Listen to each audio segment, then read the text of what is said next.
नमस्कार, मी प्राध्यापक कविता म्हेत्रे। माझ्या कवितेचं नाव आहे सॅनिटरी नॅपकिन। Sanitary napkin. अचानक पाळी आली तर काय करायचं? अचानक पाळी आली तर काय करायचं म्हणून पर्समध्ये कोंबलेला असतो सॅनिटरी नॅपकिन। अचानक पाळी आली तर काय करायचं म्हणून पर्समध्ये कोंबलेला असतो सॅनिटरी नॅपकिन।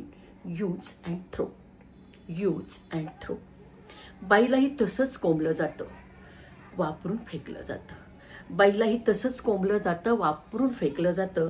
पॅड भरल्या रक्तासारखा गडद केला जातो तिच्या भोवतीचा अनादी गुलामीचा परीघ।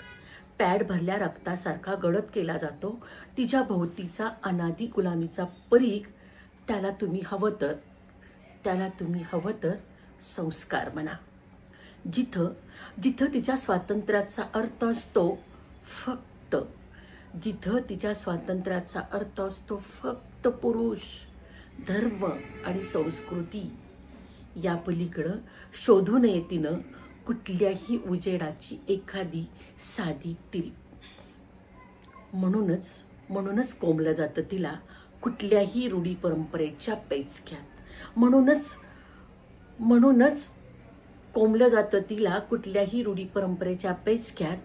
पूर्वी आई पाळीचे बोळे कोंबून ठेवायची छपराच्या कुठल्याही पेचक्यात लपवून। सापानं चाटलं तर पोरं होत नाहीत, सापानं चाटलं तर पोरं होत नाहीत म्हणून स्वच्छ धुवून पुढच्या पाळीसाठी। तर पोरं जन्माला घालण्यापुरताच बाईचा जन्म, तर पोरं जन्माला घालण्यापुरताच बाईचा जन्म। आणि बाईचा समानार्थी शब्द असतो शरीर, आणि बाईचा समानार्थी शब्द असतो शरीर। असंच काही बाई बिंबवलेली कणकीसारखी तिंबवलेली बाई पिढी पेस्तर use and throw, use and throw. मी सॅनिटरी नॅपकिनलाच बंडाचं निशाण करावं म्हणते। मी सॅनिटरी नॅपकिनलाच बंडाचं निशाण करावा म्हणते विद्रोह पॅड भरल्या रक्तासारखा। करावा म्हणते विद्रोह पॅड भरल्या रक्तासारखाच गडद। कोणतीही क्रांती रक्त मागते म्हणे, कोणतीही क्रांती रक्त मागते म्हणे।